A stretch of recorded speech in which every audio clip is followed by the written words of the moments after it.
तो जब बात आती है घूमने की और उसमें ब्लेंड होता है या उसमें ऐड होता है इंडिया का हिस्ट्री, तो वीडियो और भी ज़्यादा इंटरेस्टिंग और एक्साइटिंग हो जाता है मेरे लिए, क्योंकि मुझे हिस्ट्री थोड़ी पसंद है और उसके साथ साथ घूमना भी पसंद है। हेलो, नमस्ते, मेरा नाम है Kshitij and welcome to the new episode of explore with Kshitij. और पिछले वीडियो में हमने कवर किया था वाइजैक का एयरक्राफ्ट म्यूज़ियम, और इस वीडियो में हम लोग कवर करेंगे सबमरीन म्यूज़ियम को, इसका एक्चुअल नेम है INS कुर्सुरा। तो जैसा कि आप लोग जानते हैं, वाइजैक को ना केवल अमेजिंग बीचेस बल्कि कई और भी जगह हैं जो कि देश से आने वाले टूरिस्ट को अट्रैक्ट करती हैं। ऐसे ही एक जगह है INS कुर्सुरा सबमरीन म्यूज़ियम, जो रामकृष्ण बीच पर है। तो INS कुर्सुरा ने 31 साल तक इंडियन नेवी की सेवा की और फिर 2001 में म्यूज़ियम में तब्दील किया गया। RK बीच पर स्थित INS कुर्सुरा सबमरीन म्यूज़ियम एशिया का पहला सबमरीन म्यूज़ियम है जिसमें एक सबमरीन को म्यूज़ियम के रूप में तब्दील किया गया था और दुनिया भर में दूसरा है। इस म्यूज़ियम में रेडार रूम, सोनार रूम, कंट्रोल रूम और युद्ध में इस्तेमाल किए गए हथियारों जैसे सबमरीन के अलग अलग हिस्सों को डिस्प्ले किया गया है। इस म्यूज़ियम में उपस्थित आर्टिफैक्ट्स, फोटोग्राफ्स और लिखित लेखों के ज़रिए सबमरीन के विकास के अनमोल ग्रंथों को दर्शाया गया है। यहाँ पर 6 गाइड्स हैं जो म्यूज़ियम में मौजूद सबमरीन की इतिहास और कायाकल्पों के बारे में विस्तृत जानकारी देते हैं। ये म्यूज़ियम उनके लिए एक अनोखा अनुभव है जो एक सबमरीन के इतिहास और ज़िंदगी के बारे में जानना चाहते हैं। INS कुर्सुरा एक सबमरीन है जो रूस ने 1969 में बनाया था। ये 1970 में बाल्टिक सी के ज़रिए विशाखापट्टनम पहुंचा था और तब से इंडियन नेवी की सेवा में रहा। INS कुर्सुरा ने 31 साल तक इंडियन नेवी की सेवा की और फिर 2001 में म्यूज़ियम में बदल गया या तब्दील किया गया। INS कुर्सुरा S20 एक Kalvari class diesel electric submarine था जो भारतीय नौसेना का था। ये भारत का 4th सबमरीन था। कुर्सुरा को 18 दिसंबर 1969 को शुरू किया गया था और 31 साल की सेवा के बाद 27 फरवरी 2001 को रिटायर किया गया था। ये युद्धों के साथ साथ पेट्रोल मिशंस में भी भाग लिया था। इसके बाद ये अन्य देशों के साथ नाविक एक्सरसाइज में भी शामिल हुआ था और अनेक देशों को गुडविल विजिट किया। रिटायरमेंट के बाद इस सबमरीन को राष्ट्रपति के नाम से सौगंधित किया गया था और इसे 9 अगस्त 2002 को आंध्र प्रदेश के मुख्यमंत्री ने देश के लिए स्थापित किया। इसके बाद से ये पब्लिक एक्सेस के लिए एक म्यूज़ियम के रूप में खुला है और ये विशाखापट्टनम के एक पॉपुलर स्थल बन गया है और ये कुछ ही सबमरीन म्यूज़ियम्स में से एक है जो अभी भी अपनी असलियत को बचाए रखा है। ये कोई आश्चर्य नहीं कि इसे विशाखापट्टनम का एक मस्ट विज़िट डेस्टिनेशन कहा जाता है। रिटायरमेंट के बाद भी कुर्सुरा अभी भी नौसेना की ड्रेसिंग शिप सम्मान प्राप्त करता है।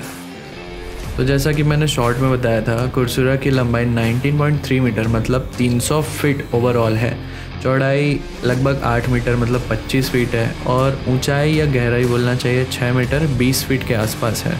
जब वो ऊपर होता है तो उसका वज़न लगभग 1950 टन होता है और जब वो पानी के नीचे होता है तो उसका वज़न 2475 टन तक चला जाता है। इसके सबसे ज़्यादा गहराई 300 मीटर मतलब लगभग 1000 फीट 990 फीट के आसपास होती है। कुर्सुरा में लगभग 75 लोग आ सकते हैं, जिसमें से 8 से 10 अधिकारी और बाकी हेल्पर्स होते हैं। इस सबमरीन में 3 शाफ्ट्स हैं, हर एक में एक चक्के वाला प्रोपेलर है।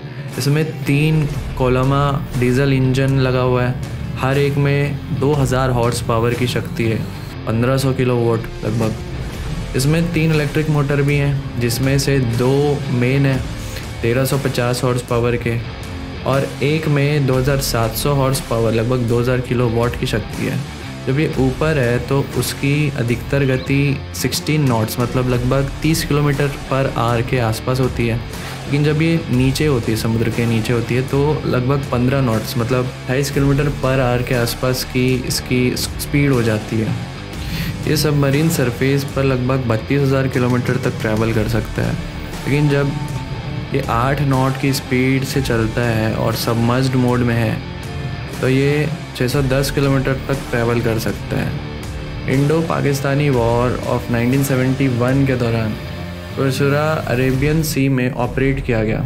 उसे वॉर शुरू होने से पहले 2 डेजिग्नेटेड एरियाज़ में पेट्रोल ड्यूटीज़ दी गई थी, लेकिन उसे 2 रिस्ट्रिक्शंस के अंदर ऑपरेट करना पड़ा था।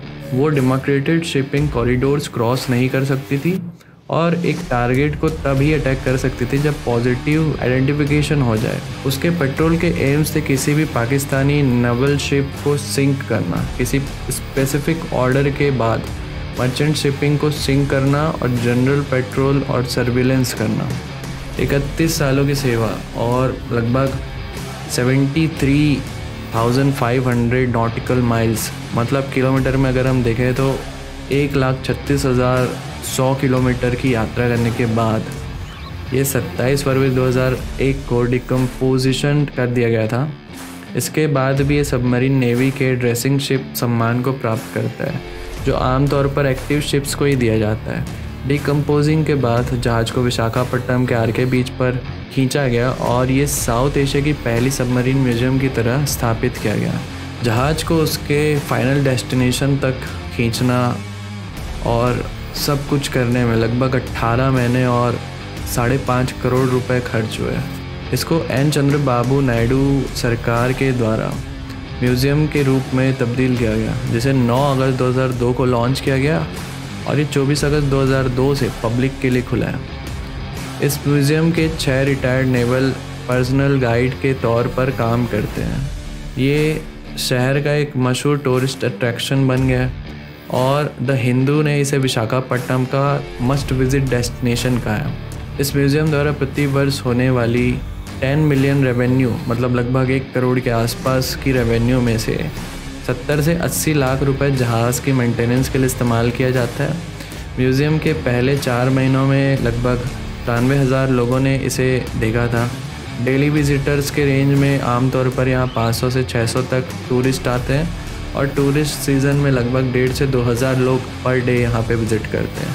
सितंबर 2007 में यूनाइटेड स्टेट्स नेवी के वाइस एडमिरल कैरल एम ने इस सबमरीन को देखा था, जब उन्होंने गेस्ट बुक में लिखा, "What a fantastic experience! The Indian Navy should be very proud of this awesome display."